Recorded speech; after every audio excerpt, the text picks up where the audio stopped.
Okay, you know what's weird? Ultrabeat just works fine for me in Mainstage. I can't figure it out. So what I did is I created a separate set, which is like a folder, rather than adding Ultrabeat to an existing patch, because I just wanted to see if it would work on its own and whether it would execute with the play button. And there was something in one of those notes that I read that was suggesting you could create a set that would have multiple patches like Novaheart. And this is a way to keep Ultrabeat going or playing all the time, not have to turn it off and on. It would just play all the way through. I'm not exactly sure how this would work, but you would essentially have a set, a folder called Novaheart. You'd have the Ultrabeat patch in there, and then you'd have one other patch with all your layers for the synth. So I opened up Ultrabeat. I didn't do anything special. I picked the Boutique 808, and there was a pattern. I just chose the first pattern on here, and I played it. Sounds like crap, but it works. And then up here with the play button,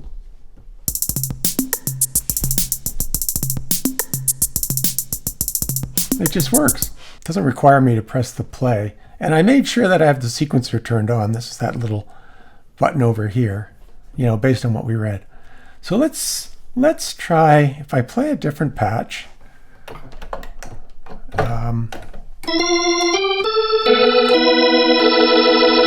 And then I go back to the Ultrabeat and click play. Does it play?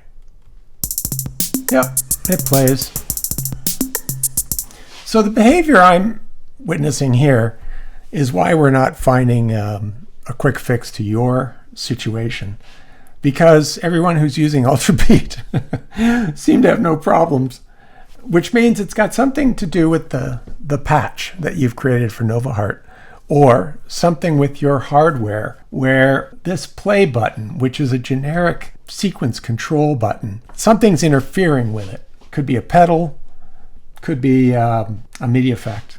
So the only way I can figure that I'm going to fix it on your machine is to get that Novaheart patch, the whole thing, and try it out. I'm going to see if there's a way to export the patch, and whether you could just send me the patch and then I can play around with it rather than send me the entire concert. Okay, it's pretty easy to share a patch. I've got a patch here. Horns up at the top, piano down at the bottom. And if I click on the patch and right click, whoops, do that again, right click, there's save as patch. And then you could just give it a name. I'm saving it to my temp directory. You can save it to your desktop or documents directory, it doesn't matter. You're going to email it to me. Okay, then it just exports that patch. Open up your email, send it to me, and I'll open it up in my setup and see if I have the same problem as you. If I don't have the problem, in other words, if hitting the play button does execute Ultrabeat just as we expect, it's got something to do with your hardware. So that's a bit more of a tedious process of disconnecting hardware that we think might interfere. And my first guess would be the pedals that you bought at the bottom that do the next patch, previous patch, just because they're from a vendor that I don't know. That would be where it starts. So anyway, send it to me. Let me see if it works on my setup, and we'll go from there.